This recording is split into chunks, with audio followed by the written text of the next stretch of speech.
అందరికీ నమస్కారం. కాదేది కవితకు అనర్హం అని శ్రీశ్రీ అన్నట్టుగా కాదేది వృత్తికి అనర్హం. ఏది తక్కువ కాదండి. మనం గౌరవంగా చెయ్యగలిగే ఏ వృత్తి అయినా సరే ప్రేమించగలిగితే అది మన స్టేచర్ని లేదా మన వ్యక్తిత్వాన్ని మరింత ఇనుమడింపు చేస్తుంది. సాధారణంగా చాలామంది చిన్న స్థాయి ఉద్యోగాల్లో ఉన్నవాళ్ళు వాళ్ళ ఉద్యోగాన్ని చాలా చిన్నతనంగా ఫీల్ అవుతూ జీతాలు తీసుకుంటున్నా, ముఖ్యంగా ప్రభుత్వ కార్యాలయాల్లో ఉన్నటువంటి వ్యక్తులు వాళ్ళ స్థితిగతుల్ని మర్చిపోయి, వాళ్ళ స్టేచర్ని మర్చిపోయి, వాళ్ళు చేయాల్సినటువంటి కనీసమైనటువంటి పనితనాన్ని కూడా అక్కడ చూపించకుండా అది అవమానకరంగా ఒకంత ఎవరైనా ఏదైనా చెబితే అది బాధపడే లక్షణంగా బాధపడుతూ వాళ్ళకి సంబంధించిన వాళ్ళకి చెప్పి తద్వారా రికమెండేషన్ చేయించడం ద్వారా పెద్ద పెద్ద అధికారులు కూడా మనకెందుకు వచ్చిన గొడవ అని అనుకుని వాళ్ళ పని బాధ్యతని చెప్పలేని నిస్సహాయ స్థితిలో ఈరోజు సమాజంలో చాలా కార్యాలయాలు ఉన్నాయి. ఎందుకు చెప్పాల్సి వస్తుందంటే, మనం అత్యున్నతంగా భావించే ఒక పెద్ద బాస్ అంటాం కదా, అటువంటి బాసు చాలా తన స్థాయిని మర్చిపోయి ఓ రకంగా అందరితో కలిసి అందరితో కూడా ఆనందంగా మాట్లాడుతూ, లేదా ఆయన చెయ్యక్కర్లా 100 మగధలు 100 మంది ఉంటారు చుట్టూ, అయినా సరే తమ పని తామే చేసుకుంటూ ఉన్నంతలో ఎక్కడ అహాన్ని ప్రదర్శించకుండా, అధికార దర్పాన్ని చూపించకుండా వాళ్ళ నిజమైన వ్యక్తిత్వాన్ని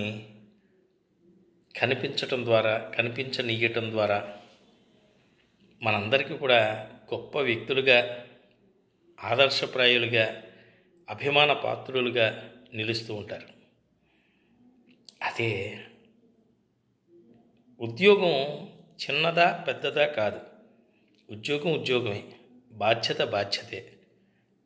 అటువంటప్పుడు ఆ చిన్న ఉద్యోగాన్ని అరేరే సమాజంలో నన్ను ఏదో అనుకుంటారేమో, దానివల్ల నేను అవమానం పాలవుతానేమో, దానివల్ల నా డిగ్నిటీ మొత్తం పోతుందేమో, నా కుటుంబ గౌరవం పోతుందేమో అనుకున్నప్పుడు ఆ ఉద్యోగానికి రాకూడదు.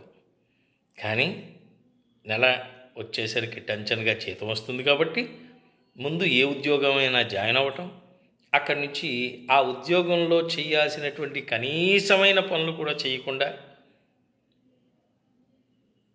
కాళ్ళు తన్ని పెట్టి కూర్చున్నట్టుగా కూర్చుంటే, కొంచెం పెద్ద స్థాయిలో ఉన్న వ్యక్తులు చాలా పనులు చేసుకుంటూ వాళ్ళే చేసుకుంటూ కింద స్థాయి ఉద్యోగులు చేయాల్సినటువంటి పనులను కూడా వాళ్ళకి అప్పచెప్తే ఏం ప్రమాదం వస్తుందో, ఏం గొడవలు వస్తాయో, ఏమొస్తాయో మనకెందుకండి అనే విధంగా వాళ్ళే చేసుకుంటూ వెళ్ళిపోతున్నటువంటి ఈ స్థితిలో నాకు ఈరోజు ఒక గొప్ప అనుభవం ఎదురైంది. జనవరి 1 ఏం చేయించాలనుకున్నాను.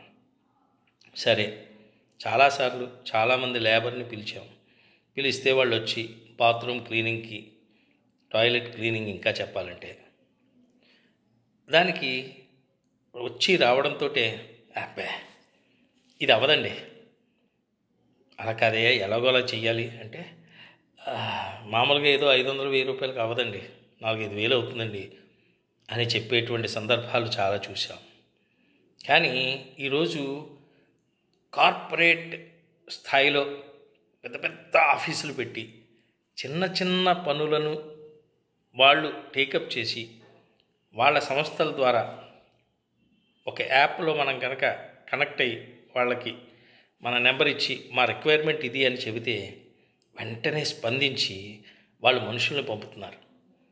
ఆ మనిషి ఎటువంటి వాడు, ఏం చదువుకున్నాడు అనేవన్నీ పక్కన పెడితే వచ్చాడా, పని చేశాడా, ఆ సంస్థ వాళ్ళకి చేసినటువంటి పనిని ఫోటో ద్వారానో వీడియో ద్వారానో వాళ్ళకి పెట్టాడా, తర్వాత మనకు వచ్చినటువంటి ఓటీపీని వాడు తీసుకున్నాడా, పని సక్సెస్ఫుల్ అయిందా, గుడ్ బై చెప్పి వాడు వెళ్ళిపోతున్నాడు. ఎంత ఎంత గొప్పగా ఉన్నాయంటే అటువంటి సర్వీసులు మరి అదే మనం నిజంగా ఇదే ప్రొఫెషన్ని తీసుకున్నటువంటి వ్యక్తులనైనా ఎవరినైనా కేకేస్తే మనం వాళ్ళు వచ్చి డిమాండ్ చేసే డిమాండ్కి ఈ కార్పొరేట్ వ్యవస్థ చేసేటువంటి పనులకి సంబంధించి తీసుకునే ఛార్జీలకి నక్కకి నాగలోకానికి ఉన్నంత తేడా ఉంటుంది. అన్ని మిషన్స్ వాళ్ళే తెచ్చుకుంటారు, క్లీనింగ్ సామాగ్రి వాళ్ళే తెచ్చుకుంటారు. క్లీన్ చేసిన తర్వాత మనం ఏమైనా గౌరవంగా ఇస్తే ఇంకో 50 100 ఇవ్వాలేమో తప్ప వాళ్ళు డిమాండ్ చేయడానికి అవకాశం లేని పరిస్థితుల్లో ఆ వ్యవస్థలు, ఆఫీసులు తయారయ్యాయి. అటువంటి స్థితిలో మా ఇంటికి వచ్చినటువంటి ఒక కుర్రాడు, 22 ఇయర్స్ కుర్రాడు, అతను చదువుకుంటున్నట్ట, హ్యాపీగా బండి మీద వచ్చాడు, డిగ్నిటీగా మంచి డ్రెస్ వేసుకుని వచ్చాడు. ఓ బ్యాగ్లో, కాలేజ్ గోయింగ్ బ్యాగ్లో హ్యాపీగా అతనికి సంబంధించినటువంటి ఆ మిషన్స్, సామాన్లు పెట్టుకొచ్చాడు. టాయిలెట్లో బాత్రూమ్కి వెళ్ళాడు. 1 గంట సేపు ఆ తలుపు వేసాడు. తలుపు తెరిచి చూస్తే అద్దంలాగా దాన్ని శుభ్రపరిచి బయటకు వచ్చి మళ్ళీ అతని డ్రెస్ అతను వేసుకుని హ్యాపీగా అతని బ్యాగ్ భుజానికి తగిలించుకుని మనం ఇచ్చినటువంటి లేదా మనకి ఎంత ఇవ్వాలో చెప్పినటువంటి ఆ అమౌంట్ని అతనికి ఇచ్చేస్తే థ్యాంక్స్ చెప్పి వెళ్ళిపోయాడు. అప్పుడు అనిపించింది, అరే ఆ కుర్రాడు సమాజంలో బాగా చదువుకుంటున్న వ్యక్తి, చదువుకుంటున్నాడు కూడా ఇప్పటికీ. కానీ ఏ వృత్తి కూడా అగౌరవమైంది కాదు. ఏదైతే మనకి కడుపు నింపుతోందో ఆ వృత్తిని మనం గౌరవంగా చేయటం వల్ల సమాజంలో మనమేమీ అవమానపడం అనుకున్నాడేమో ఆ కుర్రాడు. ఆ చిన్న స్టేజ్లో వచ్చి ఆ బాత్రూమ్ క్లీనింగ్ అనే దాన్ని మనం చాలా పెద్ద ఇష్యూగా, అవమానకరంగా, మనమే అక్కడ కంపు చేసేటువంటి దాన్ని మనమే శుభ్రం చేసుకోవటానికి ఆలోచించే దానికి అతడు ఇదొక వృత్తి. ఈ వృత్తిలో వాళ్ళకి నేను అద్దంలా చూపించాల్సిన బాధ్యత నాకుంది. ఎందుకంటే అలా చూపిస్తేనే అతని యజమాని అతనికి ఇవ్వాల్సినటువంటి జీతం ఇస్తాడు. ఇది గ్రహించిన వాడు కాబట్టి అతను చాలా పరిశుభ్రంగా దాన్ని చేసి మన దగ్గర ప్రశంసలు పొందాడు. అందుకే ఈ వీడియో చేయగలుగుతున్నా. మనం చాలాసార్లు దండయాత్రలు చేస్తూ ఉంటాం. ఎందుకు ఎవరో అని ప్రభుత్వాల మీద, సంస్థల మీద, మన ఆఫీసుల మీద, మన వ్యవస్థ మీద కోప్పడుతూ ఉంటాం, ఏ రంగంలో ఉన్నటువంటి ఉద్యోగస్తులమైనా. కానీ మన రంగంలో మనం పనిచేసే చోట మనం ఎంతవరకు చేస్తున్నాం? అందరూ 100% చేయలేరు. ప్రతి ఆఫీసులోనూ 100 మంది స్టాఫ్ ఉంటే అందులో 2 3 ఆఫీస్ కోసమే జీవించేవాళ్ళు, ఆఫీస్ కోసమే మరణించేవాళ్ళు ఉంటారు. మిగిలిన 98 మంది పనికిరాని వాళ్ళు అని కాదు, వాళ్ళు ఎంత చేయాలో అంతే చేస్తారు. ఆ 98 మందిలో కొంతమంది అసలు ఆఫీసుకి అతను తీసుకునే జీతానికి ఎక్కడా పొంతన లేని విధంగా అతను పనితనం ఉంటే అది మరి ఓ రకంగా మన మనస్సాక్షికి అవమానకరంగా ఉంటుందిగా. ఎలా ఒప్పుతుంది? నెల అయ్యేసరికి మనం తీసుకునే జీతాన్ని ఎట్లా జీర్ణించుకోగలం అనేది ఏ హోదాలో, అది చిన్న పెద్ద మధ్యంతరంగాన అన్నది కాదు, ఏ హోదాలో ఉన్నా సరే వాళ్ళు కనుక గ్రహించగలిగితే ఈ వ్యవస్థ, ఈ దేశం, ఈ ఉచితాలు ఏవి కోరుకోరు.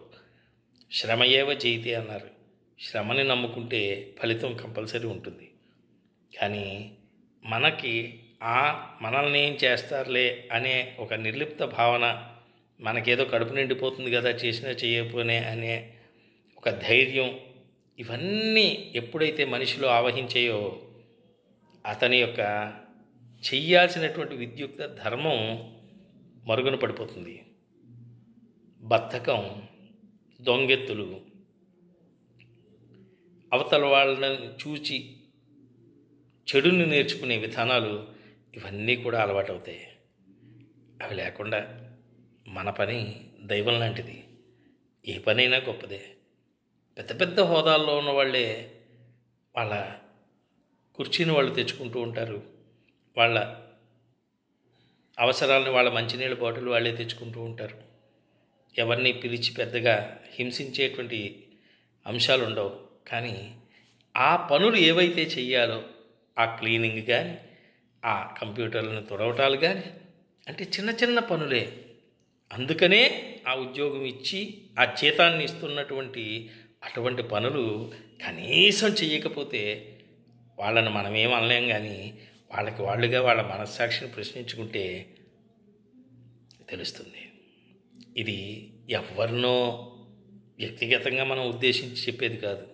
ఏ వ్యవస్థ అయినా, ఏ సంఘమైనా, ఏ సమాజమైనా, ఏ దేశమైనా, ఏ రాష్ట్రమైనా, ఏ జిల్లా అయినా, ఏ ప్రాంతమైనా అభివృద్ధి పథంలో ఉండాలి అంటే ఇందాక చెప్పాను చూసారా, యువతరం ఏ వృత్తి చేయనివ్వండి, అయిపోయింది. సాయంత్రం అతను ఏ జొమాటోలోనో పనిచేస్తూ ఉంటాడు, ఖాళీ టైంలో. ఇలా 4-5 వృత్తులు చేసేటువంటి యూత్ ఈరోజు ఉన్నారు. మరి అటువంటి వాళ్ళకు ఉపాధి కల్పించేటువంటి, ఫ్రీ కాదు, ఉపాధి కల్పించేటువంటి బాధ్యత ప్రభుత్వాలు తీసుకోవాలి. లేదా స్వచ్ఛంద సంస్థలు ఇటువంటి వాళ్ళని ప్రోత్సహించి వాళ్ళకి పనిని కల్పించాలి. పనితనాన్ని మెరుగుపరిచేలా చెయ్యాలి. తద్వారా దేశాభివృద్ధి మనం చెప్పకుండానే పెరిగిపోతుంది. మన దేశం ప్రపంచ దేశాల్లో గొప్ప దేశంగా మిగులుతుంది అని మాత్రం చెప్పక తప్పదు. మళ్ళీ చెప్తున్నా, ఇది ఎవరినో ఏదో అనాలని ఉద్దేశించింది కాదు. ఇదే పొరపాటు నేను చేసి ఉండొచ్చు, చేస్తూ ఉండుండొచ్చు. నా పనితనంలో కూడా 100% న్యాయం నేను నా డిపార్ట్మెంట్కో, నా హోదాకు సంబంధించిన నా యొక్క క్యాడర్కు చేస్తూ ఉండలేకపోవచ్చు. అందుకే ఇది అందరం అంతో ఎంతో మెరుగుపరుచుకోవాల్సిన అంశం. అందుకనే ఈ 4 మాటలు ఈ కొత్త సంవత్సరంలో ఒక కొత్త అనుభూతిని ఆ కుర్రాడు మిగిల్చాడు. ఈ సందర్భంగా పరోక్షంగా అతను ఈ విషయాలు చెప్పేలా చేసినటువంటి ఆ కుర్రాడికి కూడా ధన్యవాదాలు తెలియజేసుకుంటూ, ధన్యవాదాలతో మీ నూజెళ్ళ సూరిబాబు.